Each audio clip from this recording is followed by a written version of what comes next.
니년이 여기서 밥을 왜 먹냐며 여군 식판에 물을 부어버린 대령. 알고 보니 그 니년이 대한민국 최초의 3스타 여성 군단장인 이야기입니다. 구독과 좋아요를 해주시면 더 좋은 사연으로 보답하겠습니다. 강원도 인제. 대한민국에서 하늘과 가장 가깝고 겨울과 가장 오래 만나는 땅. 그곳은 제3군단 통칭 산악부대가 지키는 조국의 심장이었다. 민간인의 발길이 끊긴 곳에서부터 수만 대군의 숨소리가 시작되는 거칠고도 장엄한 영토였다. 지금 인제의 산줄기는 거대한 훈련의 함성으로 깨어나고 있었다. 군단 전체의 전투력을 검증하는 연중 최대 규모의 야전 기동 훈련이 한창이었다. 궤도 차량이 흙먼지를 일으키며 능선을 넘고 포성은 메아리가 되어 골짜기를 울렸다. 그리고 이 모든 작전의 정점에는 대한민국 육군 창설 이래 최초의 여성 군단장 중장 정하늘이 있었다. 그녀의 이름 앞에는 늘 최초라는 수식어가 붙었다. 최초의 여성 보병 소위, 최초의 여성 연대장, 최초의 여성 사단장, 그리고 마침내 별셋 군단장의 자리에 오른 입지전적인 인물이었다. 적에게는 얼음 마녀라 불릴 만큼 냉철하고 빈틈없는 전략가였지만 자신의 부하들에게는 가장 낮은 곳의 목소리까지 듣는 강철 어머니로 통했다. 그녀는 지금 군단 지휘 통제실의 거대한 작전 상황판 앞이 아닌 거친 산길을 달리는 지휘 차량 뒷좌석에 앉아 있었다. 목적지를 변경한다. 을지사단 쌍호여단 본부로. 예. 군단장님, 하지만 쌍호여단은 근본 훈련의 주공이 아니라 후방 예비.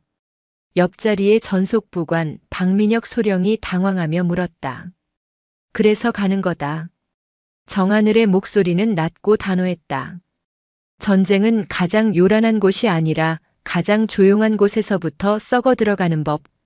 훈련이라는 거대한 소음 뒤에 가려진 진짜 목소리를 들어야겠어. 방소령은 사단장과 함께 여단 사령부에서 대기하도록. 나는 병사들의 밥을 먹겠다. 이것은 그녀의 오랜 지휘 원칙이었다. 부대의 진짜 모습은 화려한 보고서나 각 잡힌 사열이 아닌 병사들이 매일 마주하는 식판과 화장실에 있다는 것. 한낮에 태양이 맹렬하게 내리쬐는 시각, 쌍호여단 본부의 병영식당은 훈련의 열기와 밥 짓는 증기로 후끈했다. 정하늘은 막 훈련을 마치고 복귀한 병사들의 행렬 뒤에 조용히 섰다. 별 셋의 위용을 감춘 채 그저 전투복을 입은 한 명의 군인으로서 식판을 들었다. 식당 내부는 소란스러웠다. 하지만 그 소란함은 활기가 아니었다. 억지로 짜내는 듯한 고함과 식기를 거칠게 내려놓는 소리, 그리고 무엇보다 병사들의 지친 표정. 정하늘의 눈이 가늘어졌다.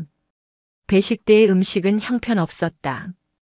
쌀밥은 군데군데 설이 걷고 국은 멀건 간장물에 가까웠으며 반찬이라 나온 김치 쪼가리는 시들었다. 그녀는 말없이 식판을 받아들고 가장 구석진 그러나 식당 전체가 잘 보이는 자리에 앉았다. 그녀가 숟가락을 들기도 전이었다. 이게 같은 놈들. 훈련은 전부 말아먹고 밥은 목구멍으로 넘어가나.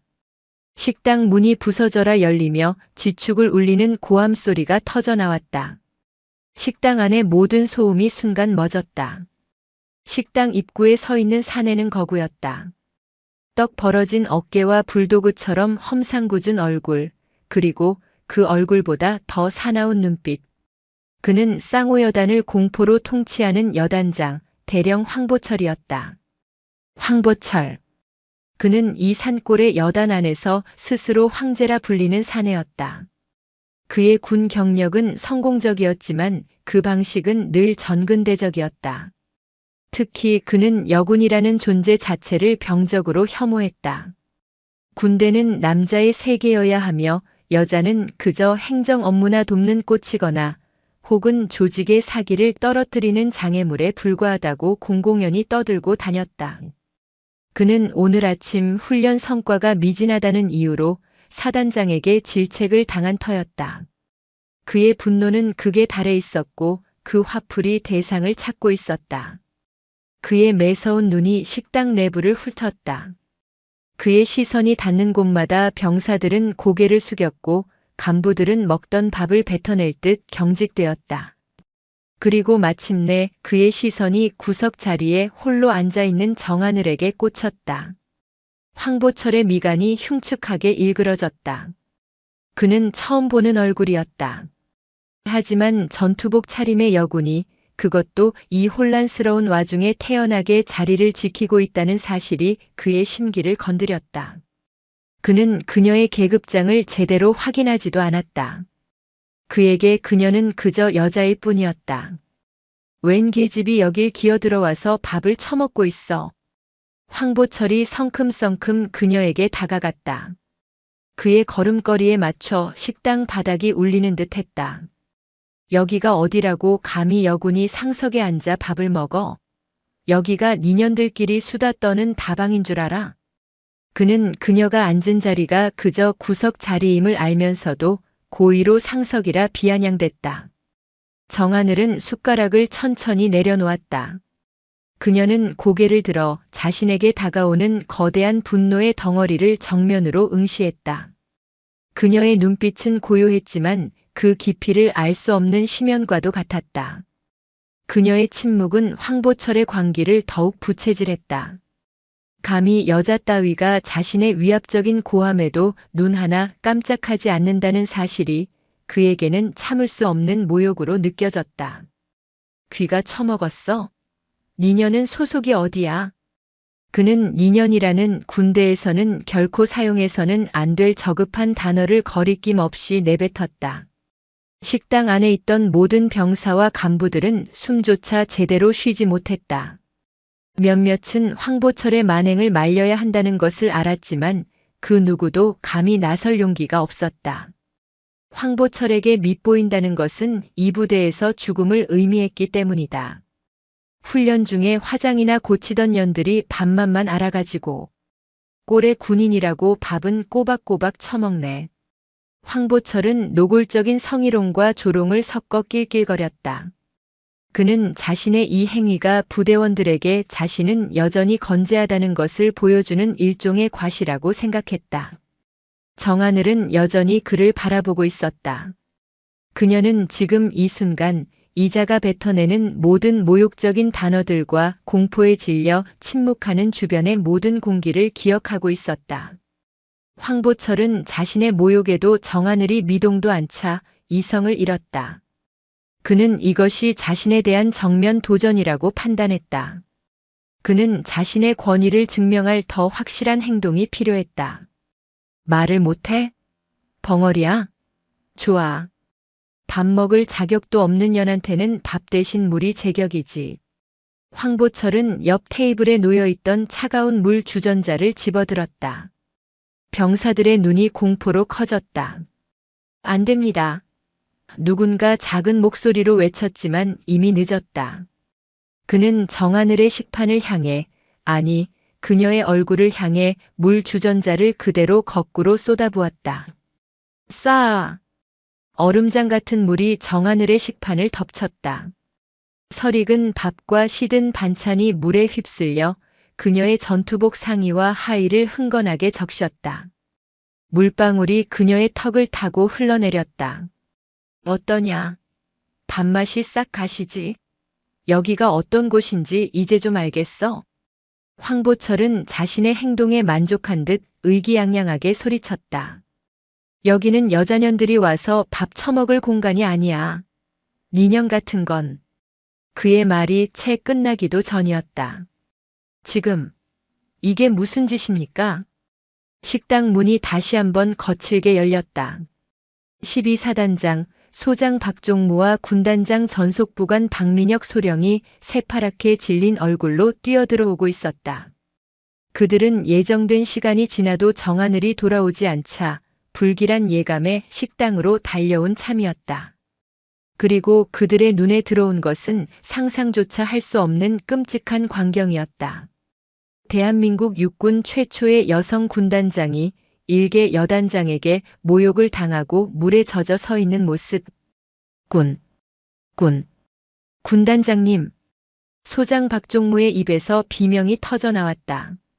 그는 황보철을 밀치다시피 하고 정하늘의 앞으로 달려갔다.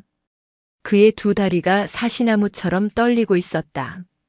그는 자신의 군 생활이, 아니, 인생이 끝났음을 직감했다. 그는 감히 정하늘을 쳐다보지도 못한 채 바닥을 향해 경례를 내리꽂았다. 충성. 12사단장 소장 박종무. 군단장님께. 군단장님께. 그는 말을 잇지 못했다. 군단장님? 황보철의 뇌가 정지했다. 그의 피가 거꾸로 솟는 듯 했다. 군단장이라는 단어가 그의 귓속에서 폭발했다.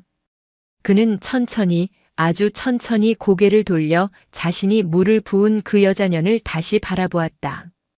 정하늘은 물에 젖은 손으로 흐트러진 머리카락을 천천히 쓸어 넘겼다. 그리고 그녀의 전투복깃, 물에 젖어 더욱 선명하게 빛나는 별 3개, 중장, 군단장 정하늘. 황보철의 눈동자가 초점을 잃었다. 그의 떡 벌어졌던 어깨가 급격히 오그라들기 시작했다. 그의 입에서 어어 하는 짐승 같은 소리가 새어나왔다. 정하늘은 자신에게 경례하는 박종무 소장을 돌아보지도 않았다. 그녀의 시선은 오직 하얗게 질려가는 황보철에게 고정되어 있었다. 그녀는 물이 뚝뚝 떨어지는 식판을 천천히 들어 올렸다. 대령.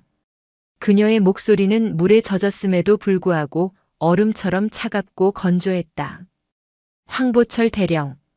그녀가 그의 이름을 불렀다.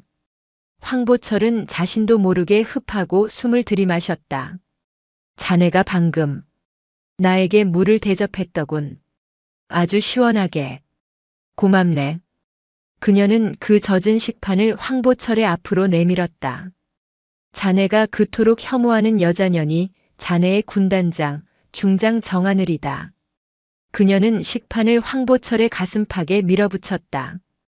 그가 식판을 받아들자 그녀는 젖은 손으로 자신의 전투복 깃에 달린 별 3개를 어루만졌다. 이 별들이 자네 눈에는 그저 여자 가슴에 달린 장신구로 보였나? 자네가 오늘 모욕한 것은 내가 아니라 이 별의 무게이자 대한민국 육군 그 자체다. 살려. 박종무 소장. 정하늘이 박종무를 불렀다. 예. 군단장님. 황보철 대령의 보직을 지금 이 시간부로 해임한다. 그리고 저자를 당장 내 집무실로 끌고 오도록. 자네가 그토록 좋아하는 남자들만의 신성한 공간이 아니라 법과 원칙이 살아있는 군단장실에서 내가 직접 니년이 무엇인지 가르쳐 줘야겠으니. 정하늘은 젖은 전투복을 한번 털고 얼어붙은 식당의 모든 병사들을 향해 몸을 돌렸다. 모두 들으라.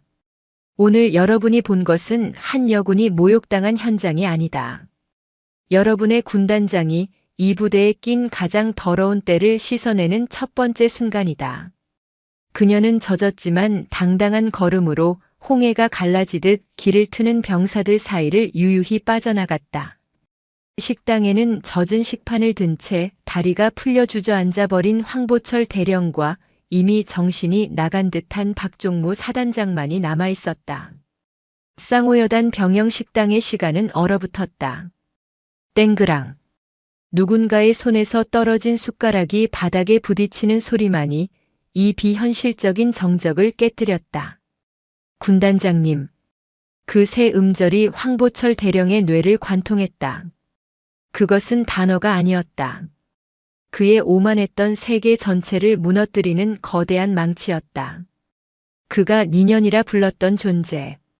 그가 계집이라 칭하며 물을 부었던 그 여자가 자신이 속한 제3군단 전체를 지휘하는 현존하는 전설 얼음마녀 정하늘 중장이었다. 그는 강원도 인제 땅을 호령하는 산악부대의 지휘관을 몰라본 것이 아니었다. 그는 자신의 눈앞에 있는 현실을 자신의 낡아빠진 신념으로 부정하려 했던 것이다. 여자는 별을 달 수 없다. 여자는 군단장이 될 수 없다. 만약 그렇다 해도 그녀는 진짜 군인이 아니라 그저 보여주기식 장식품일 뿐이다. 그러나 지금 물에 젖은 전투복 깃에서 번득이는 저 세 개의 별은 장식이 아니라 그의 군 생활의 마침표를 찍는 비수였다. 황 대령. 이 미친. 12사단장 박종무 소장의 목소리는 공포로 갈라져 음파조차 제대로 형성하지 못했다. 그는 자신의 직속 부하가 자신의 직속 상관에게 무슨 짓을 저질렀는지 목격했다. 이것은 하극상이 아니었다. 반란이었다. 그는 황보철을 밀치고 정하늘 앞에서 그대로 무릎을 꿇으려 했다. 군단장님, 제가 죽을 죄를. 일어나십시오, 소장. 정하늘의 목소리는 물에 젖었지만 그 어떤 불길보다 건조했다. 그녀는 박종무를 돌아보지도 않은 채 오직 황보철만을 응시하고 있었다. 그녀의 눈은 분노가 아니었다.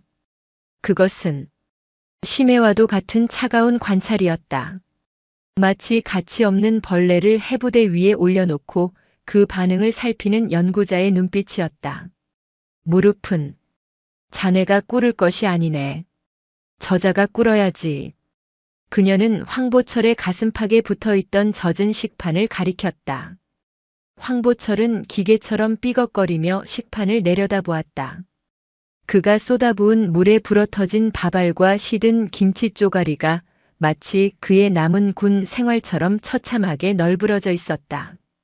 치우게. 한마디였다. 황보철은 움직이지 못했다. 그의 뇌는 여전히 살려달라는 말과 이건 꿈이다라는 현실 부정 사이에서 미친 듯이 요동치고 있었다. 귀가 먹었나 황보철 대령. 정하늘이 다시 한번 그의 이름을 불렀다. 그제야 황보철은 그 거구의 사내는 전 부대원이 지켜보는 식당 한복판에서 자신의 군단장이 먹다 남긴 그 더러운 식판을 향해 허리를 숙였다. 그의 손이 파르르 떨렸다.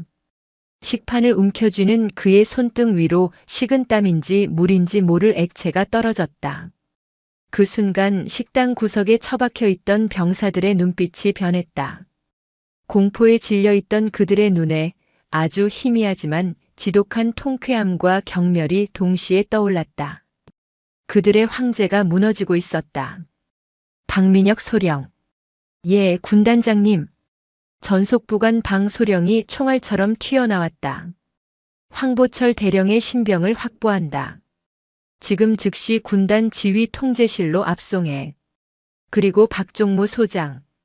예, 군단장님. 자네도 동행하게.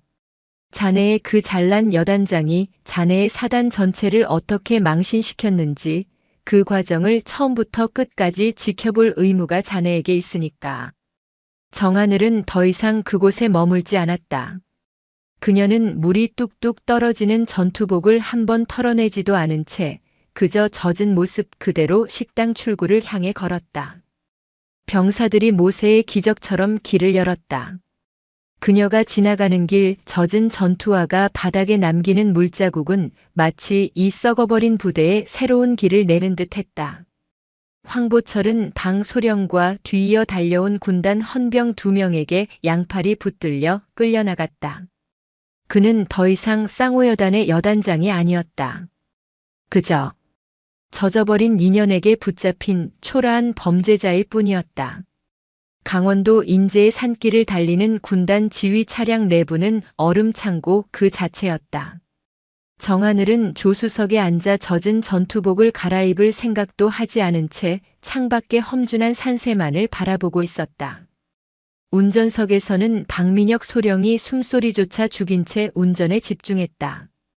뒷좌석에는 박종무 사단장이 앉아 있었다. 그는 감히 입을 열지 못했다. 무슨 말을 해야 할까? 송구하다? 죽여달라? 그런 상투적인 말로 이 사태를 수습할 수 없음을 알았다. 그는 정하늘이 왜 분노했는지 그 본질을 알고 있었다. 그녀는 자신이 모욕당해서 분노한 것이 아니었다. 황보철 그 미친놈.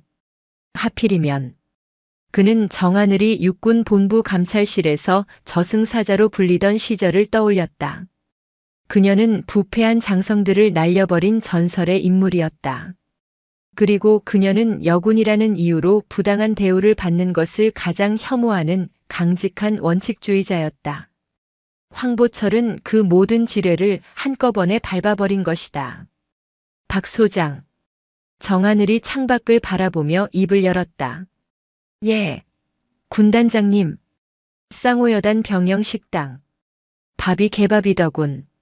그녀의 목소리는 개인적인 감정이 완전히 배제된 사실을 적시하는 목소리였다. 송구합니다. 즉시. 됐네. 정하늘이 그의 말을 잘랐다. 내가 오늘 쌍호여단에 간 이유는 훈련을 보러 간 것이 아닐세. 자네 사단 예하 부대 중에서 병사들의 고충 처리가 가장 엉망이고 익명으로 올라오는 부조리 신고가 가장 많은 곳이 바로 그곳이었기 때문이야. 박종무는 입이 바싹 말랐다. 그녀는 이미 알고 있었다. 나는 오늘 썩은 가지를 쳐내러 간 참이었네. 그런데 황보철 대령이 자신이 뿔이라고 그렇게 친히 자백을 하더군. 차량은 인제 깊은 곳에 위치한 제3군단 사령부의 육중한 정문을 통과하고 있었다. 황보철을 태운 헌병대 차량이 그 뒤를 바싹 따랐다. 황보철은 차창 밖으로 보이는 산악부대라는 거대한 표지석을 보며 자신이 다시는 이곳을 군인으로서 통과하지 못할 것임을 직감했다. 그의 지옥은 이제 막 시작되고 있었다. 제3군단 군단장실은 강원도 산악 지형 전체를 조망하는 거대한 요새와도 같았다. 방 전체의 한쪽 벽면을 가득 채운 통유리 너머로 인제와 양구의 산맥이 파노라마처럼 펼쳐졌다. 그러나 그 장엄한 풍경도 지금 이 방의 살얼음판 같은 공기를 녹이지는 못했다. 황보철 대령은 방 한가운데에 초라하게 서 있었다. 그는 여전히 물에 젖은 이제는 악취까지 풍기는 전투복 차림이었다. 식당에서 끌려온 지 1시간이 지났지만 그에게는 앉으라는 말은커녕 갈아입을 옷조차 주어지지 않았다. 반면 정하늘 중장은 이미 완벽하게 다려진 새 전투복으로 갈아입고 있었다. 젖은 머리카락은 단정하게 말려 다시 쪽을 지었고 그녀의 어깨에 달린 별 3개는 방금 닦아낸 듯 서늘한 빛을 뿜어냈다. 그녀는 자신의 거대한 집무 책상 뒤에 앉아 황보철의 존재를 완전히 무시한 채 서류 결제에만 몰두하고 있었다. 그것은 의도된 고문이었다. 사단장 박종무는 방 구석에서 차렷 자세로 이 모든 것을 지켜보고 있었다. 그는 자신이 이 부대의 사단장이 아니라 이 잔인한 연극의 죄 많은 관객이 된 기분이었다. 황보철 대령. 얼마나 시간이 흘렀을까? 정하늘이 결제 서류에서 고개를 들었다. 그녀의 첫마디에 황보철의 어깨가 움찔했다. 예. 예, 군단장님. 자네가 오늘 나에게 부은 물. 아직 내 전투복에서 마르지 않았네. 그런데 어쩌나. 자네의 그 오만함보다 더 역겨운 냄새가 이 방을 가득 채우는군. 정하늘은 서류철 하나를 황보철의 발밑으로 던졌다. 붉은색 표지에는 12사단 쌍호여단 군수 및 급양 감사 자료라고 적혀 있었다. 이게 무슨 냄새인지 아나 황 대령? 황보철의 눈동자가 격렬하게 흔들렸다. 그는 그 서류철이 무엇을 의미하는지 본능적으로 알았다. 바로 자네가 훔친 쌀 냄새, 자네가 빼돌린 고기 썩는 냄새일세. 정하늘은 자리에서 일어났다. 그녀는 황보철의 주위를 천천히 돌며 마치 맹수가 사냥감의 급소를 찾듯 그를 관찰했다. 자네, 오늘 아침 훈련 성과가 좋지 않아 사단장에게 질책을 당했다고 들었네. 그래서 그렇게 분노에 차 있었나? 아니, 내가 보기엔 그 반대야. 자네는 훈련 따위엔 관심도 없었어. 자네는 감찰을 나온 내 존재가 자네의 그 더러운 밥솥을 들킬까봐 두려웠던 거지. 안 그런가? 그녀는 황보철의 눈앞에 섰다. 내가 오늘 먹었던 그 설익은 밥, 그 멀건 국. 그것이 자네가 그토록 혐오하는 여자년이라서가 아니라 자네가 이미 병사들 몫의 식자재를 절반이나 빼돌렸기 때문이라는 증거였네. 황보철의 호흡이 거칠어졌다. 그녀는 모든 것을 알고 있었다. 쌍호여단 급식비 지난 1년간 매달 1,000만 원씩 증발. 병사들 피복비, 훈련 유류비. 자네가 그 혐오스러운 입으로 니년이니 계집이니 떠드는 동안 자네의 손은 병사들의 피복과 쌀자루에 처박혀 있었더군. 아, 아닙니다. 그건 모함입니다. 모함? 정하늘은 코웃음을 쳤다. 그녀는 방구석에 서 있던 박종무 소장을 바라보았다. 박 소장, 자네는 이 사실을 알고 있었나? 저는 몰랐다고 하겠지. 하지만 자네의 무능과 무관심이 저런 좀도둑을 황제로 만든 걸세. 그녀는 다시 황보철을 향해 돌아섰다. 자네의 그 저열한 여성 혐오. 그것은 단순한 신념이 아니었어. 자네가 저지른 범죄를 가리기 위한 연막이었지. 나는 이렇게 강한 남자다.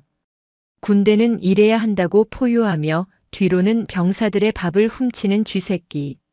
그게 바로 자네의 본 모습이었네, 황보철 대령. 정하늘은 자신의 책상으로 돌아가 인터폰을 들었다. 헌병대장. 지금 즉시 들어오게. 황보철의 다리가 풀렸다. 그는 그 자리에 주저앉았다.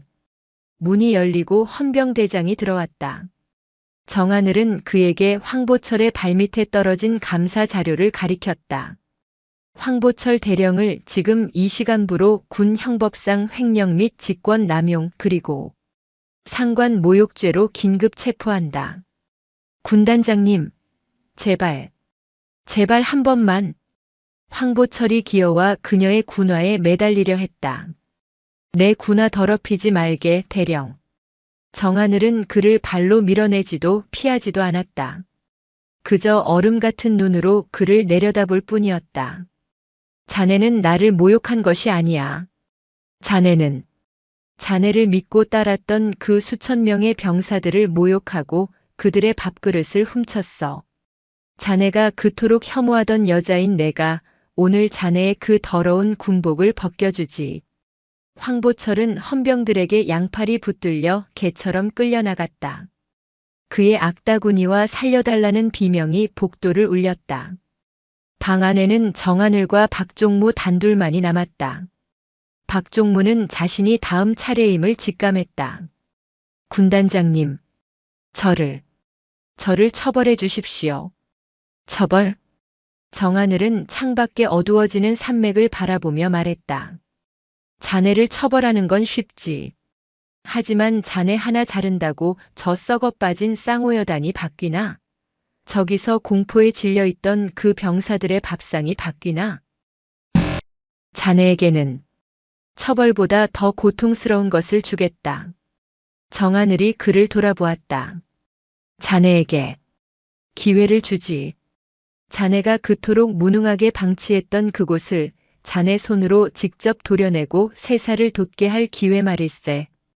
황보철 대령의 구속은 끝이 아니었다. 그것은 시작에 불과했다. 정하늘 중장이 얼음 마녀라 불리는 이유는 그녀가 단순히 적을 베는 데서 그치지 않고 그 뿌리까지 뽑아내 소금에 절여버리기 때문이었다.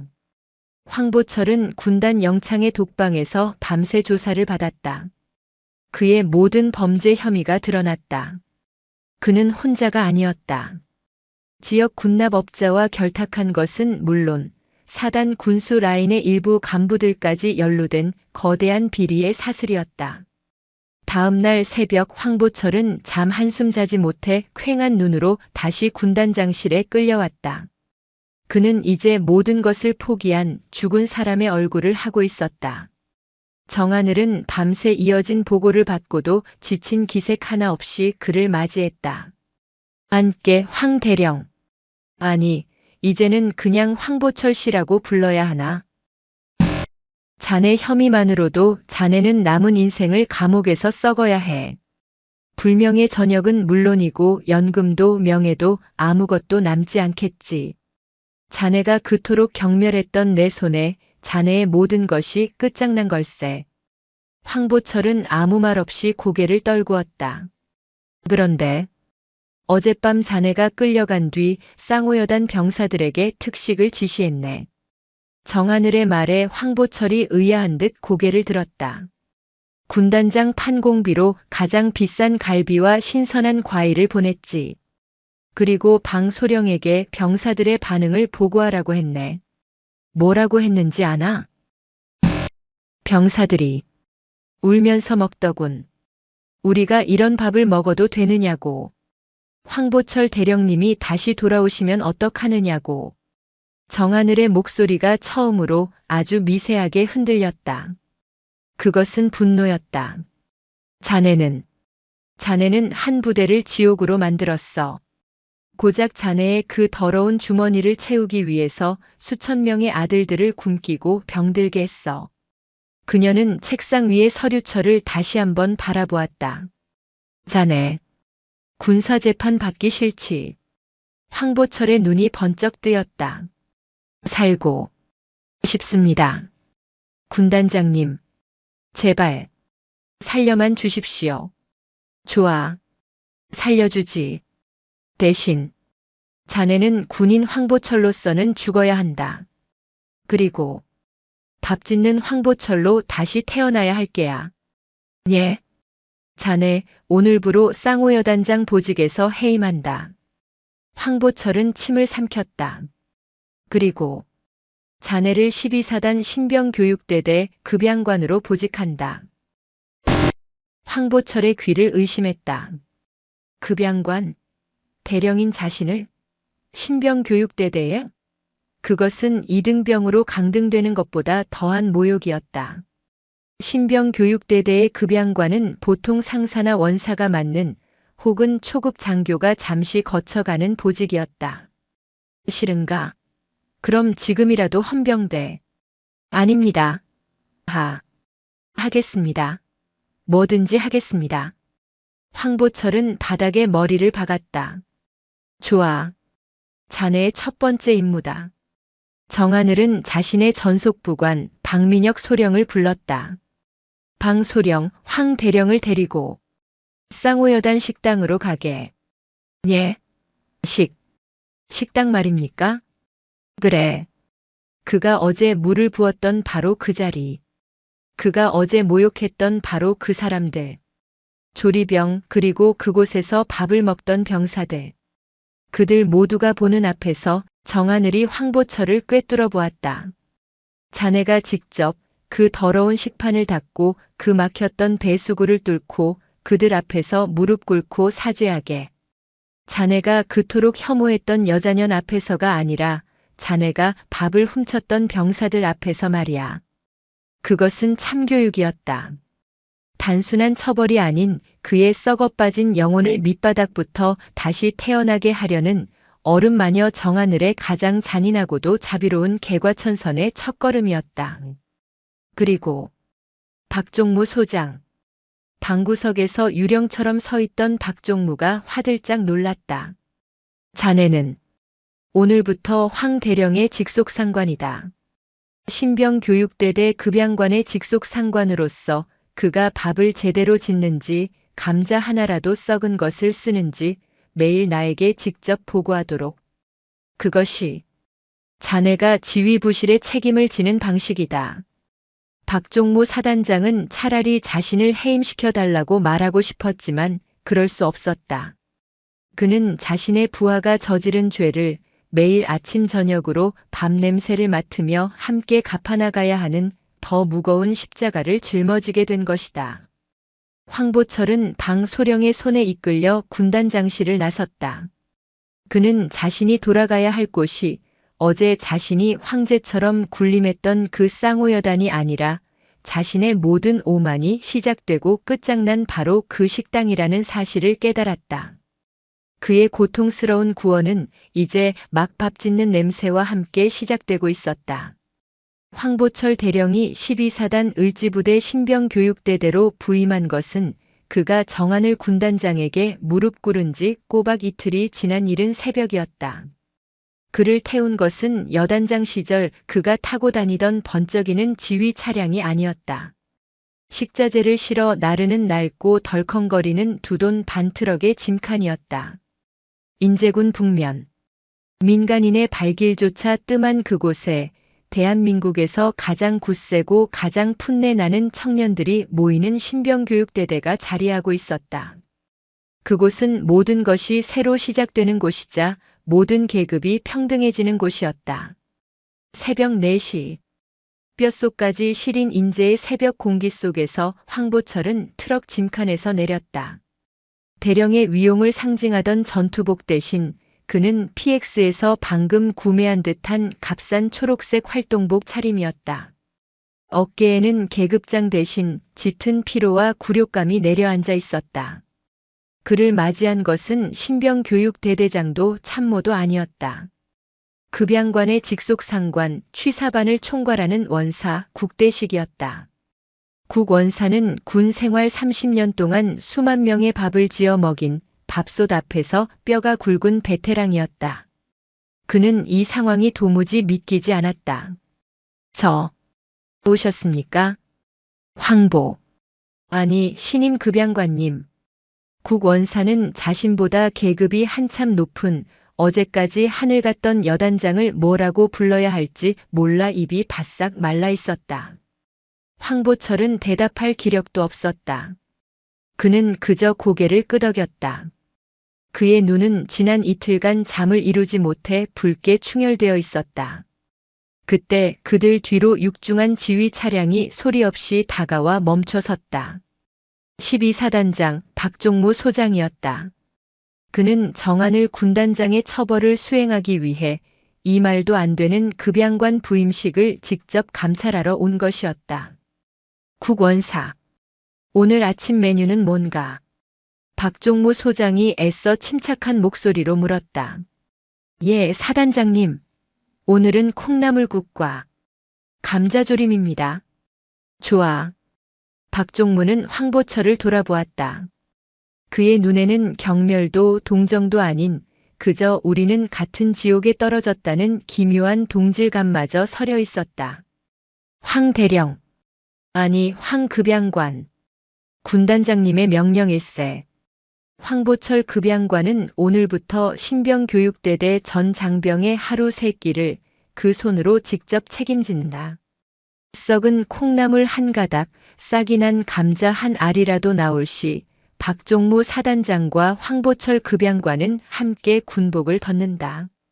이상. 황보철은 입술을 깨물었다. 이것은 처벌이 아니었다. 사육이었다. 취 사장은 이미 전쟁터였다. 수십 개의 솥에서 뿜어져 나오는 증기가 실내를 가득 메웠다. 10명 남짓한 조리병들이 거대한 주걱을 들고 땀을 뻘뻘 흘리고 있었다. 국원사는 황보철을 거대한 감자 더미 앞으로 데려갔다. 급양관님, 하셔야 할 일입니다. 황보철은 자신의 눈을 의심했다. 산더미처럼 쌓인 흙 묻은 감자. 그가 평생 서명했던 서류 더미와는 그 높이부터 달랐다. 이걸 나더러. 네. 오늘 아침 1200명 분량입니다. 시간이 없습니다. 황보철은 떨리는 손으로 감자칼을 집어들었다. 그가 장교 임관 후 처음으로 잡아보는 칼이었다. 그는 차가운 물에 손을 담갔다.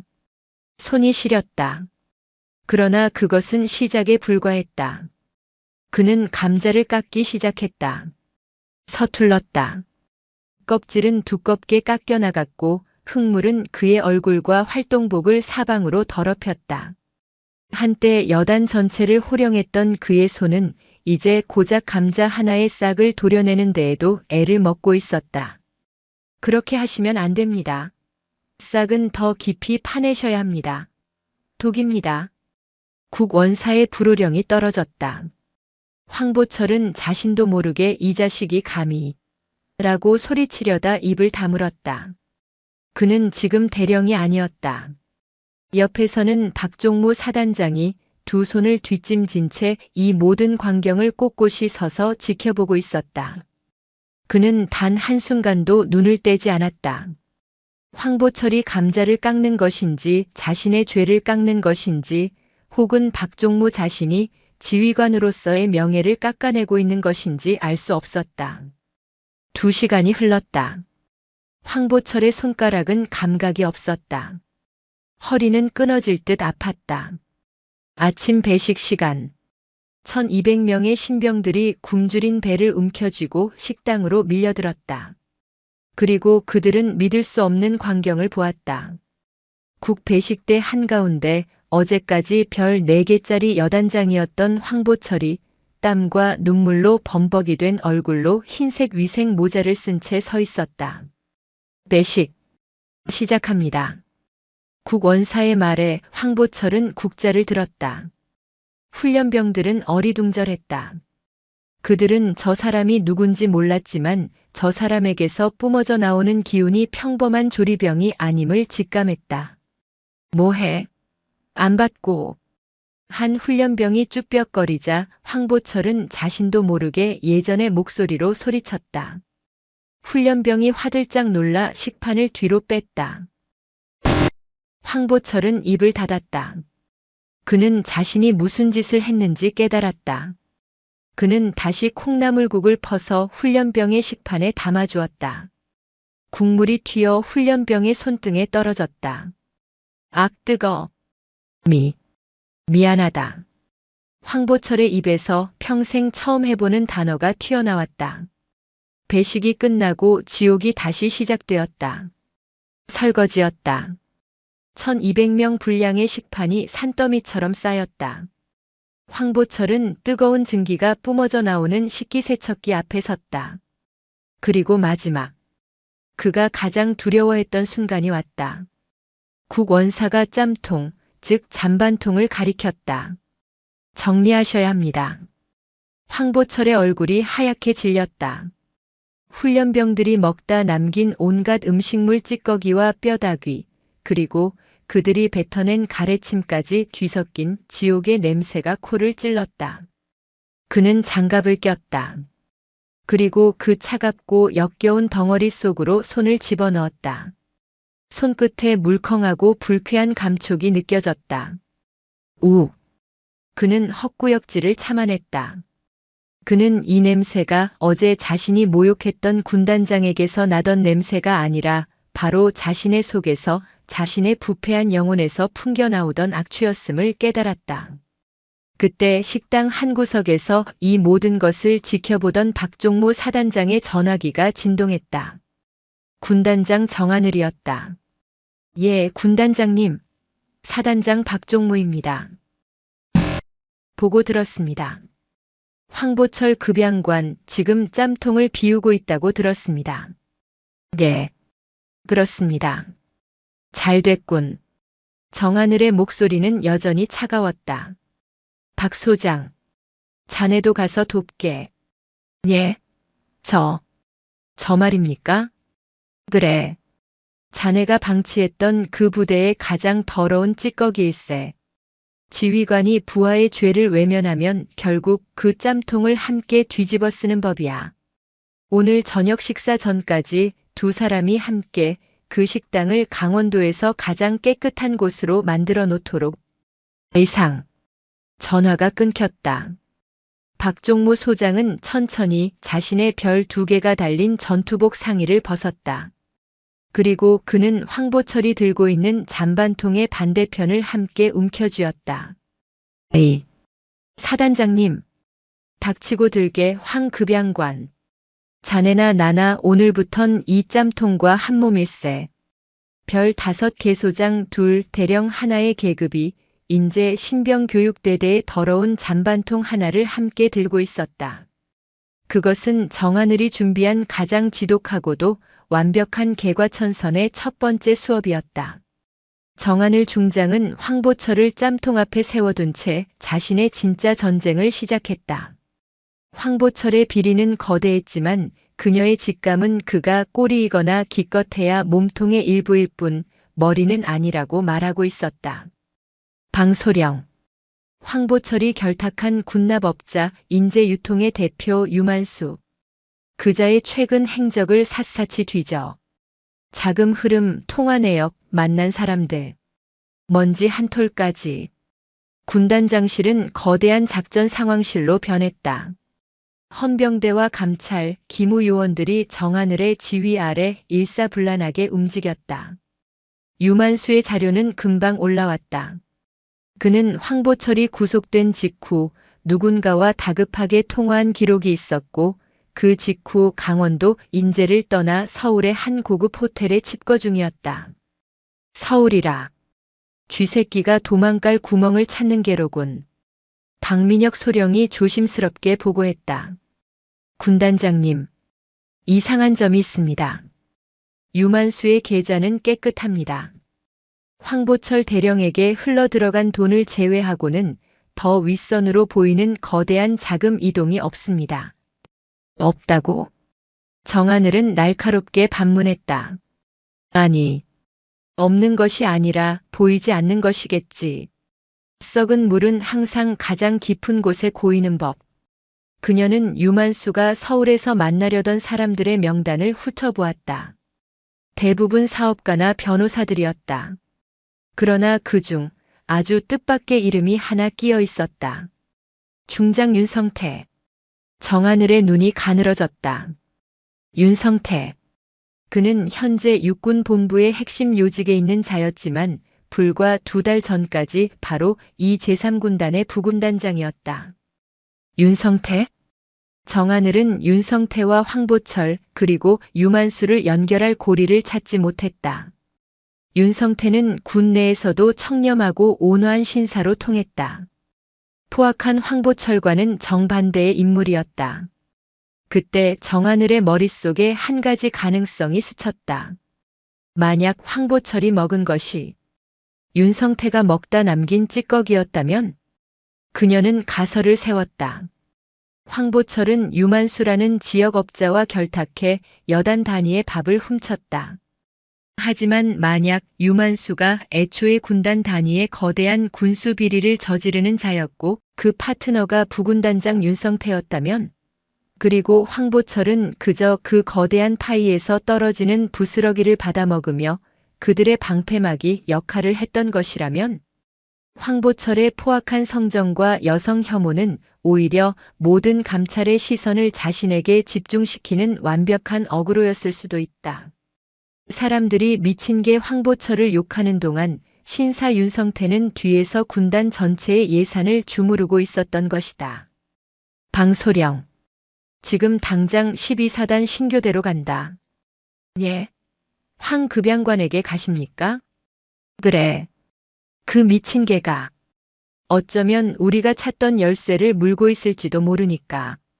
같은 시각 신병교육대대 취사장은 여전히 전쟁터였다. 황보철은 이제 감자 깎는 속도가 제법 빨라져 있었다. 며칠간 흙과 물 그리고 잔반 속에서 뒹군 그의 모습은 더 이상 대령이 아니었다. 그는 그저 밥 짓는 일에 지친 한 명의 중년 노동자일 뿐이었다. 그의 곁에는 여전히 박종무 사단장이 유령처럼 붙어 있었다. 박종무는 이제 황보철을 감시하는 것을 넘어 스스로 식자재 검수표를 들고 재고를 확인하고 있었다. 그는 자신의 무능이 얼마나 큰 재앙을 불렀는지 쌀자루의 무게를 통해 매일같이 통감하고 있었다. 황급양관. 박종무가 입을 열었다. 자네, 인제 유통 말고 다른 업체에서도 물건을 받은 적이 있나? 황보철은 땀을 닦으며 고개를 저었다. 없습니다. 유만수 그놈이 독점하다시피 했습니다. 이상하군. 장부상으로는 우리가 매달 최고급 한우를 납품받은 것으로 되어 있어. 그것도 인제 유통이 아니라 태백농축산이라는 처음 보는 업체에서. 한우 말입니까? 황보철은 어이가 없었다. 제가 이 여단에, 아니 이 사단에 부임한 이래로 신병들 식판에 한우가 올라간 것을 본 적이 없습니다. 전부 수입산 냉동육이었습니다. 그런데 장부에는 매달 소 50마리 분량의 한우가 이곳 신교대로 들어온 것으로 되어 있네. 그리고 그 결제자는 박종무의 목소리가 떨렸다. 전임 부군단장 윤성태 중장일세. 황보철의 손에 들려있던 감자칼이 바닥에 떨어졌다. 땡 하는 금속성 소리가 취사장을 울렸다. 그제야 모든 조각이 맞춰졌다. 윤성태 부군단장은 최고급 한우를 신교대에 보급한다는 명목으로 예산을 타냈다. 그리고 인재 유통의 유만수는 그 한우를 중간에서 빼돌려 시중에 팔아넘겼다. 대신 그는 황보철에게 수입산 냉동육을 보냈고 황보철은 그 냉동육마저 일부 빼돌려 자신의 배를 채웠다. 윤성태는 군단 단위로 훔쳤고 황보철은 여단 단위로 훔쳤다. 황보철은 자신이 유만수를 이용한다고 생각했지만 실은 윤성태와 유만수가 황보철을 방패막이로 이용하고 있었던 것이다. 그리고 황보철은 자신의 부패가 탄로 날까봐 훈련 성과를 조작하고 병사들을 쥐어짰으며 감찰 나온 정하늘에게 그 분노를 터뜨렸던 것이다. 하. 황보철의 입에서 실소가 터져나왔다. 결국 나는 처음부터 끝까지 그들의 개였군. 그때 취사장 문이 열렸다. 군단장 정하늘이 얼음 같은 얼굴로 서 있었다. 그녀의 뒤에는 헌병대장과 박민혁 소령이 따르고 있었다. 황급양관, 자네의 그 더러운 입이 드디어 쓸모있는 말을 하는군. 정하늘은 황보철과 박종무가 보고 있던 태백 농축산의 유령 장부를 날카롭게 낚아챘다. 이것이었어. 꼬리를 잘랐더니 더 큰 머리가 숨어 있었군. 그녀는 박종무 사단장을 바라보았다. 박 소장, 지금부터 자네는 이 사건의 피해자이자 증인이다. 자네의 사단이 통째로 윤성태의 사기극에 놀아난 거니까. 그리고 그녀는 흑투성이 감자 냄새를 풍기는 황보철을 바라보았다. 그의 눈에는 더 이상 오만도 분노도 없었다. 오직 자신을 배신한 것들에 대한 허탈함과 자신이 저지른 죄에 대한 뒤늦은 깨달음만이 남아있었다. 황보철 급양관. 예, 군단장님. 자네, 억울한가? 황보철은 잠시 망설였다. 그리고 고개를 저었다. 아닙니다. 억울하지 않습니다. 제가 훔친 것도 사실입니다. 좋아. 정하늘의 입가에 처음으로 아주 희미한 미소가 스쳤다. 그것은 얼음장 같았지만 분명한 승인의 미소였다. 그렇다면 자네가 저지른 죄를 자네 손으로 직접 갚을 기회를 주지. 그녀는 황보철에게 자신의 지휘봉 대신 깨끗한 휴대용 녹음기 하나를 건넸다. 유만수가 곧 자네를 만나러 올 걸세. 서울에서 끈이 떨어진 그가 마지막으로 매달릴 곳은 자신과 함께 짬통을 뒤집었을 공범인 자네뿐일 테니. 정하늘의 눈이 번뜩였다. 육군 본부의 신사 나으리께서 얼마나 더러운 냄새를 풍기는지 내가 직접 맡아봐야겠다. 황보철의 신교대 급양관 생활은 2주 차에 접어들었다. 그는 이제 제법 감자 깎는 손놀림이 능숙해졌고 짬통을 비우는 일에도 이골이 났다. 하지만 그의 마음속 지옥은 여전했다. 그는 자신이 그저 좀도둑인 줄 알았으나 실제로는 거대한 범죄의 하수인 방패막이에 불과했다는 사실에 더 큰 모멸감을 느꼈다. 2년이라며 여군을 혐오했던 자신의 편협함이 실은 윤성태 같은 신사들의 교활한 술수에 노란한 멍청한 짓이었음을 깨달았다. 정하늘 군단장은 그에게 기회를 주었다. 유만수를 만나 그와 윤성태의 연결 고리를 자백받아내라는 것. 그것은 그의 죄를 덜어낼 마지막 속죄의 기회였다. 그날 저녁 배식 황보철은 여느 때처럼 국 배식대 앞에 서 있었다. 그의 앞치마는 국물 자국으로 얼룩덜룩했다. 다음. 그때 한 훈련병이 식판을 내밀었다. 유난히 왜소하고 눈빛이 불안해 보이는 훈련병이었다. 이름은 주정호. 동기들의 괴롭힘을 받고 있는 이른바 관심병사였다. 저기. 주정호 훈련병이 뭔가를 말하려다 말고 쭈뼛거렸다. 황보철은 미간을 찌푸렸다. 할 말 있으면 하게. 국물 말고. 건더기. 조금만 더 주실 수 있습니까? 그 목소리는 그가 쌍호여단 식당에서 모욕했던 바로 그 군단장 정하늘의 목소리와 겹쳐 들리는 듯 했으나 동시에 너무나도 연약했다. 그때 주정호의 뒤에 서 있던 덩치 큰 훈련병이 그의 등을 툭 쳤다. 야, 주정호. 찐따같이 뭘 더 달래. 그냥 처먹어. 주정호의 얼굴이 하얗게 질렸다. 그는 황보철의 눈치를 보며 식판을 뒤로 빼려 했다. 순간 황보철의 내부에서 무언가가 폭발했다. 그것은 분노였다. 그러나 예전의 그 오만한 분노가 아니었다. 덩치 큰 훈련병의 모습에서 그는 여단장 시절 자신의 권력으로 약한 자들을 짓밟던 자신의 모습을 보았다. 그리고 주정호 훈련병의 그 불안한 눈빛에서 그는 여자년이라며 모욕당하고 물세례를 받았던 그날의 정하늘 군단장의 고요한 눈빛을 보았다. 너. 황보철이 덩치 큰 훈련병을 노려보았다. 그의 목소리는 낮았지만 취 사장 전체를 얼어붙게 만들었다. 방금 뭐라고 했나? 예? 아닙니다. 군대는 밥을 훔치는 놈들 때문에 망하고 전우를 괴롭히는 놈들 때문에 무너진다. 그것은 그가 정하늘에게서 배운 말이었다. 너 오늘 저녁 배식 끝날 때까지 저기 가서 무릎 꿇고 있어. 내가 뱉은 말이 내 전우의 밥맛을 얼마나 떨어뜨리는지 반성해. 그리고 황보철은 주정호 훈련병을 바라보았다. 그는 국자를 들어 솥 바닥까지 휘저었다. 그리고는 가장 큰 고기 덩어리들을 골라 주정호의 식판이 넘치도록 가득 담아주었다. 먹어. 예. 먹으라고 했다. 군인은 밥심으로 버티는 거야. 그리고 다시는 그 누구에게도 내 밥그릇 뺏기지 마라. 알았나? 주정호 훈련병은 자신의 식판에 산처럼 쌓인 고기를 바라보다가 황보철을 바라보았다. 그는 자신을 괴롭히던 동기보다 더 무서워 보였던 저 대령 급양관의 붉어진 눈시울을 보았다. 감사합니다. 주정호는 꾸벅 인사를 하고 돌아섰다. 황보철은 그 왜소한 어깨가 밥 한 그릇의 힘으로 조금은 펴지는 것을 보았다.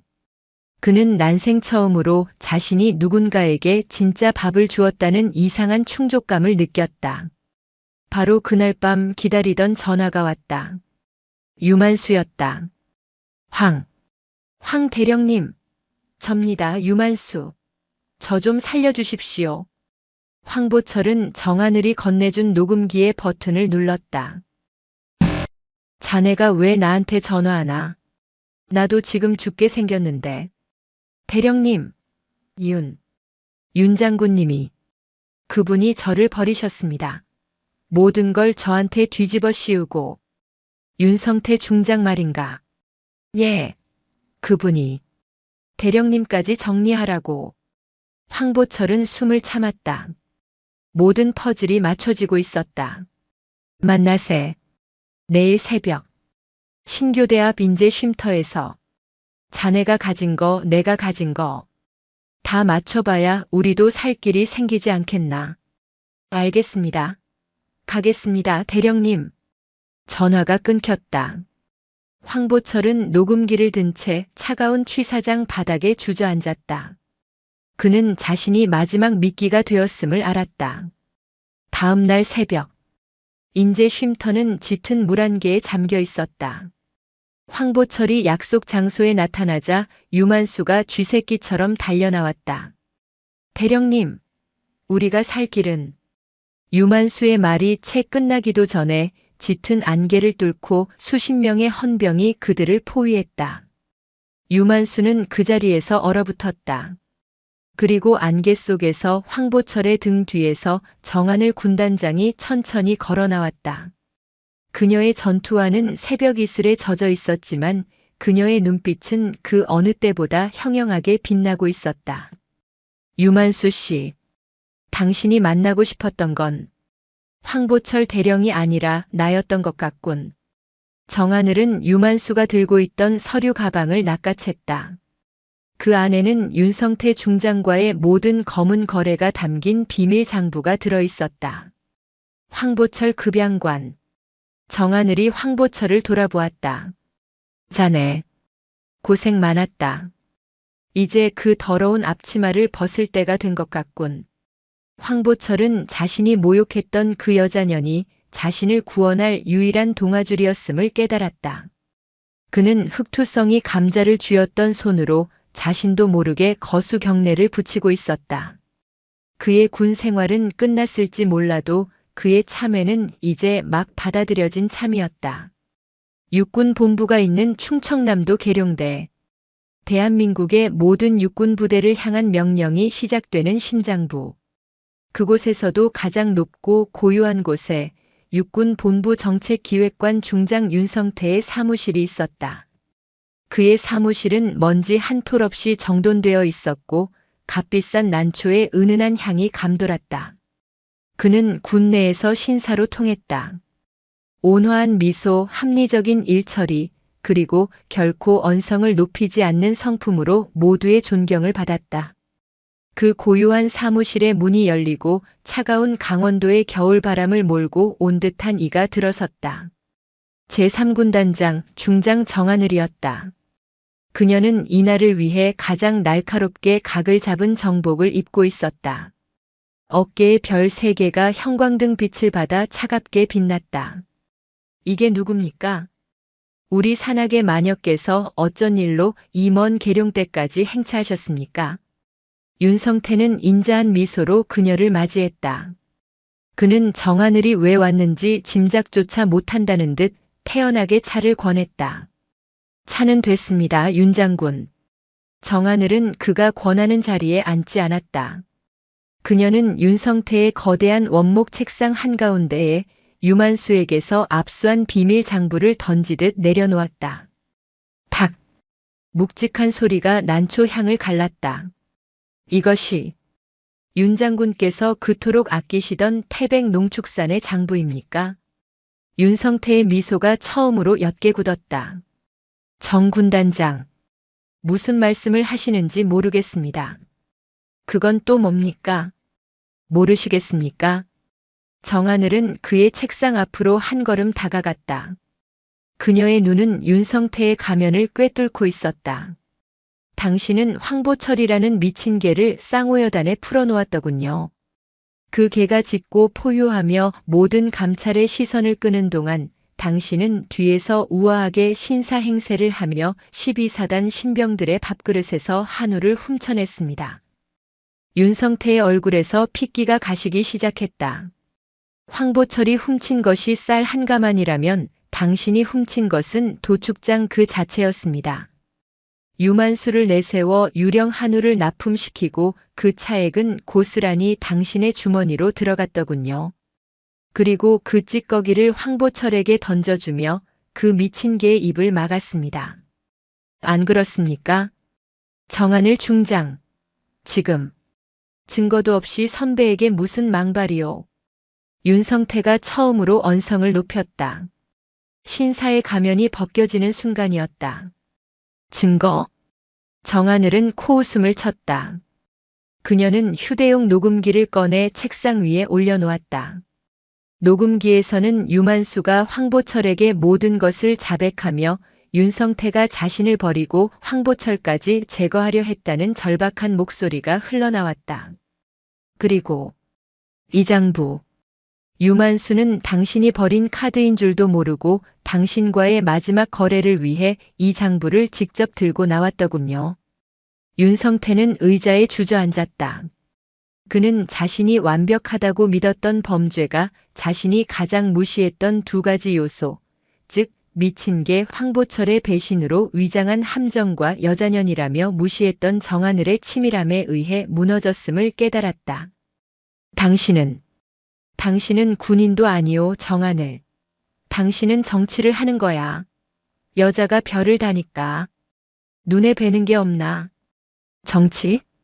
정하늘의 목소리는 얼음장처럼 차가워졌다. 아니, 나는 지휘를 하고 있는 겁니다. 당신 같은 자들이 정치라는 이름으로 병사들의 밥그릇을 훔칠 때 나는 내 부하들이 밥을 굶지 않도록 전쟁을 하고 있는 것이오. 그녀는 사무실 문을 향해 걸어갔다. 당신이 그토록 혐오하던 여자년이 오늘 당신의 그 더러운 군복을 벗길 겁니다. 육군 참모총장님께서 당신의 신사적인 해명을 기다리고 계십니다. 그리고 군 검찰은 내일 아침 당신의 집무실이 아닌 자택에서 당신을 맞이할 겁니다. 문이 닫혔다. 윤성태의 사무실에 남아있는 것은 값비싼 난초 향을 모조리 집어삼킨 유령 한우의 역겨운 핏비린내뿐이었다. 그로부터 몇 주가 흘렀다. 강원도 인제의 산골짜기 12사단 신병교육대대에는 혹독한 겨울이 찾아왔다. 황보철은 더 이상 대령 급양관이라 불리지 않았다. 그는 군사재판에서 정하늘 군단장의 수사 협조와 반성이 참작되어 불명예 전역 대신 강등이라는 전례 없는 징계를 받았다. 그의 계급장은 3개에서 하나로 줄었다. 그는 이제 중령 황보철이었다. 그리고 그의 보직은 제3군단 군수지원사령부 예하 폐기물 처리장 관리 장교라는 사실상의 유배형이었다. 그가 신교대 취사장을 떠나는 마지막 날. 새벽이었다.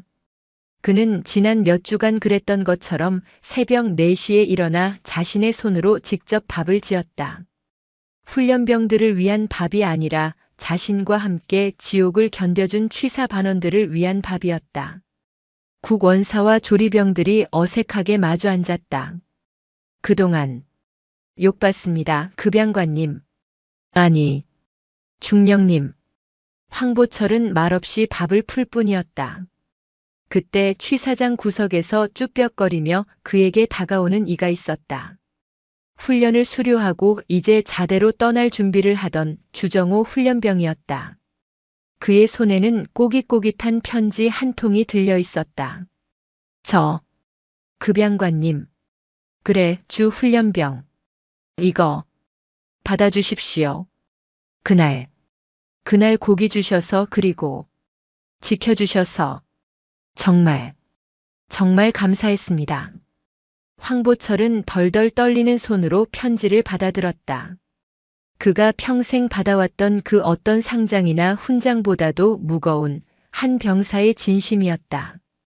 가서 밥 굶지 마라. 그리고 누구도 너를 굶기게 하지 마라.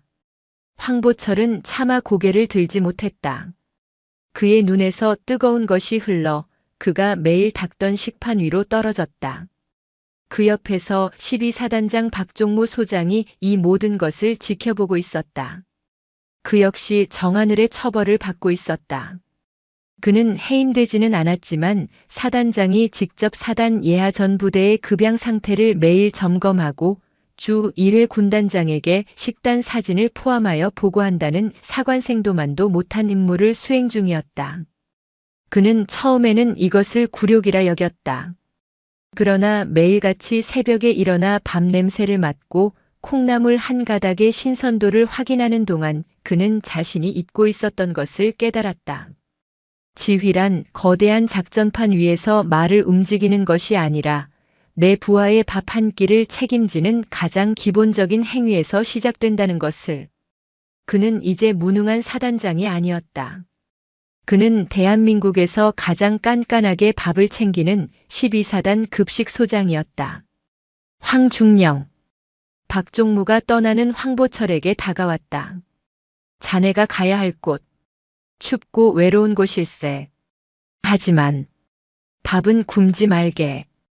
박종무는 그에게 따뜻한 보온병 하나를 건넸다. 그 안에는 국원사가 막 끓여낸 뜨거운 콩나물국이 들어있었다.